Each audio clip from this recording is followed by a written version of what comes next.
Hi, fellows. I'm Yashna and I am a 2019 fellow from Mumbai, currently teaching in a grade 7 classroom. I'm going to briefly take you through our weekly plan structure and what are some of the steps and principles that I have adopted in planning for a week in this virtual world of learning. So, first, just to begin with our reality. So, reality, the current status of our class and our students, is something that we realized early on was important to gauge. So, in order to understand current reality, we utilized a needs assessment structure where we collected information across different metrics for each of our students. And a core part of this that informed planning for an online schooling experience or a week in online learning was the component about technology access. As we did needs assessment for basics like access to food, access to healthcare, we also started asking questions about what technology access looked like in a household. And using this information, we understood that of our 45 students, we had 44 students who we were able to contact, 28 students who had access to smartphones for learning, and 20 students who were willing and able to attend sync spaces. And these are what our stats look like through the end of May and moving into June as we started our new school year, grade 7. Now, once we understood that this was our reality, we knew that we had to push for something better. We had to push for 100% participation and engagement. And with that came our first goal. Our first goal being that we had 100% of students attending and participating in synchronous and asynchronous spaces. And along with that, we set two more goals of working as a team, as a cohesive unit, and that each student would take ownership during this time, realizing that it couldn't just fall upon the teachers to drive the entire process of online learning. And so, with that, we came to how to plan our week in a way that would best work for us as teachers and for our students as learners. The first thing I'd like to introduce to you is our broad timetable. This is the most generic version of what our day looks like, where there are three synchronous spaces at 10 o'clock, 11 o'clock, and 12 o'clock, with breaks in between, followed by a post work period from 12:40 to 4 o'clock, where students have the freedom during that time to engage with the 30-40 minutes of post work that is provided to them. The first principle of designing this timetable for our students was the idea that synchronous spaces are really important for us. We've realized over time that synchronous spaces really help us understand what student participation and learning looks like in real time, and it helps us inform our instruction and even pause and slow down if we feel that there is a need or a gap in student understanding. The second important component here is to note that when we arrived at three classes of 40 minutes each, we did not get here from day one. In fact, we spent a month and a half doing just one class daily. Then slowly we moved to two classes.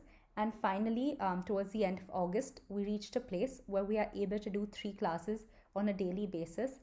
And with some degree of awareness, we can tell that students will likely attend these spaces in all three blocks. And finally, how did we get to decide what is our synchronous time going to look like? How do we decide at what time students are going to come to our classes? The way we did this is in our needs assessment, referring back to that, we understood where students are most available in the day. We realized that the morning block is a good block where students are engaged, where students are active. And once we had that general idea that, okay, possibly most of our students are able to attend in the morning, we structured our entire spaces around that.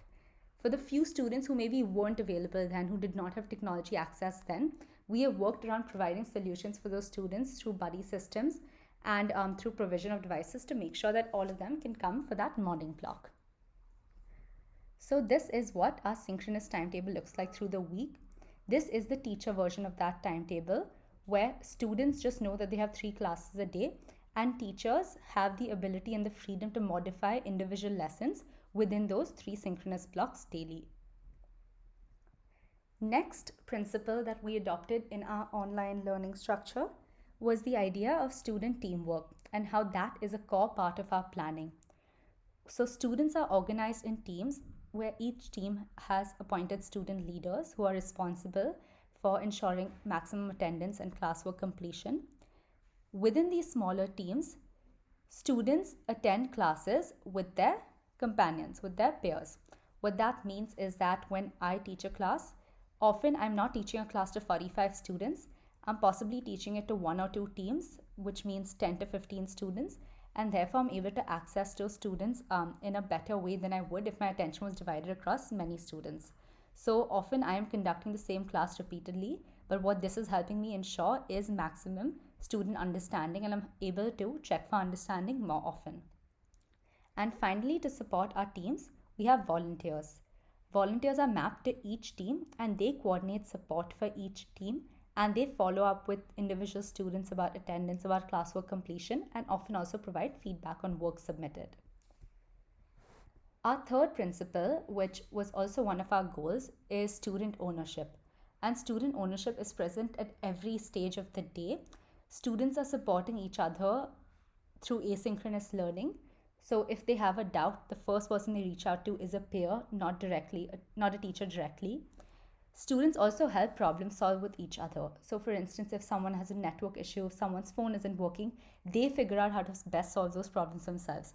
Who can I buddy up with? Who can I take work from? Who can I call to catch up on what was done? And finally, students take a lot of ownership with regards to communication. If they aren't able to attend a class, there is a clear expectation that they inform us. If they can't do work or they need an extension, there's a clear expectation that we get that information. So we know that at each part of our day in our weekly plan, while the teachers are driving the structure, students are helping us support and fill in those gaps where someone needs extra support, where someone's not able to come to a class, so that all of it doesn't fall on us.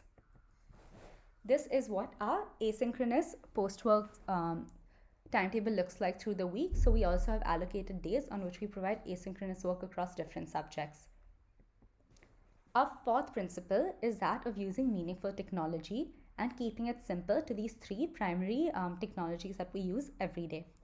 We've also explained the use of each of these technologies to students and shown them where they fit into each student day so that students have completely clear and have extreme clarity on what is expected at each point during a school day.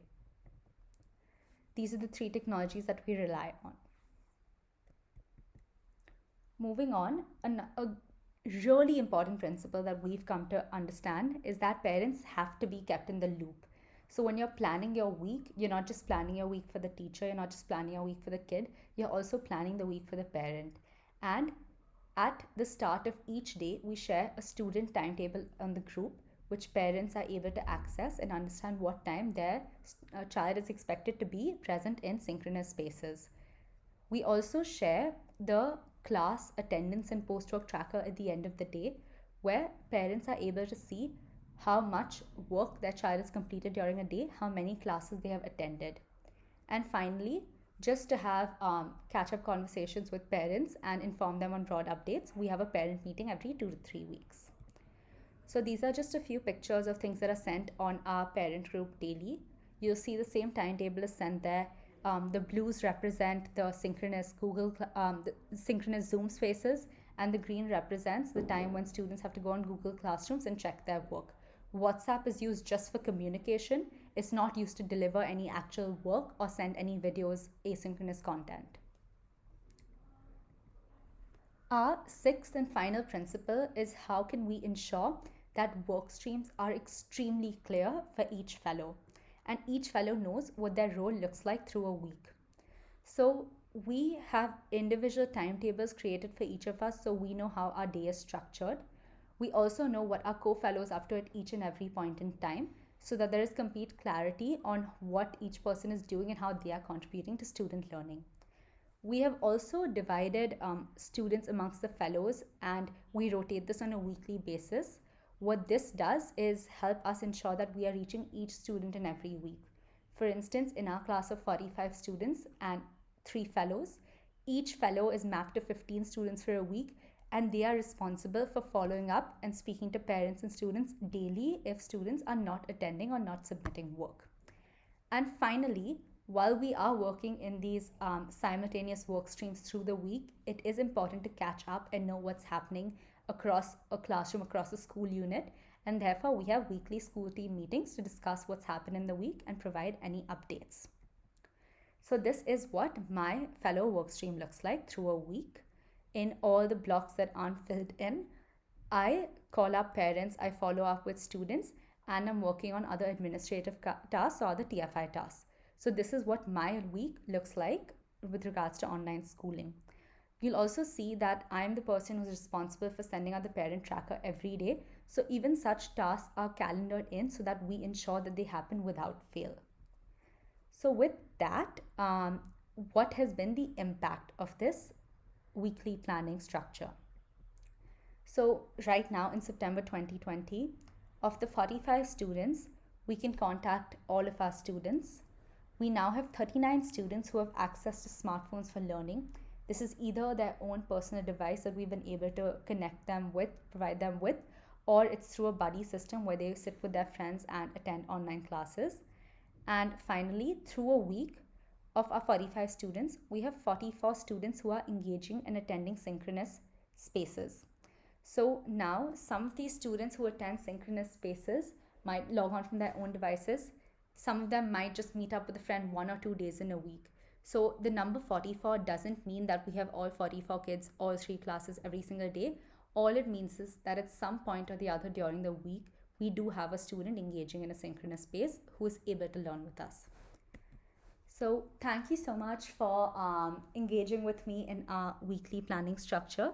I hope it helps you plan your week and make things more clear for you, your students, and for parents. And with that, if you have any questions, please feel free to reach out. Thank you so much.